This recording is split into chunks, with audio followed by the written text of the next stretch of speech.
आखाती देशांमधील युद्धजन्य परिस्थितीमुळे पेट्रोल डिझेलनंतर आता खतांचाही तुटवडा निर्माण झालाय।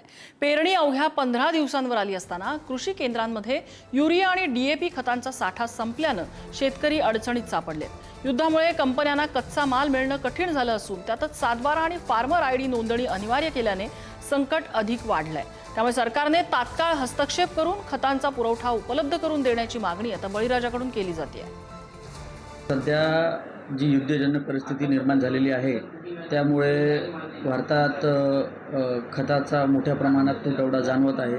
युरिया आणि डीएपी हे दोन खतं मोठ्या प्रमाणात याचा तुटवडा आजच्या परिस्थितीत जाणवतो आहे आणि गव्हर्नमेंटनी या खतांच्या बाबतीत विक्री करत असताना सक्त आदेश दिलेले आहे की आपण शेतकऱ्यांचा फार्मर आयडी आणि शेतकऱ्यांचा सातबारा हे पाहिल्याशिवाय त्यांना सातबारा पाहिल्याशिवाय त्यांना खते देऊ नये।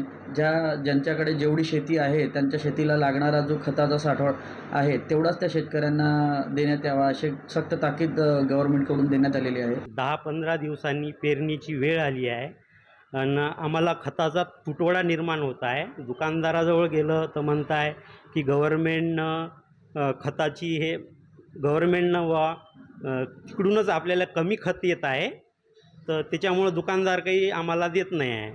आणि दुकानदार म्हणतात की तुमचं फार्मर आय डी आहे का?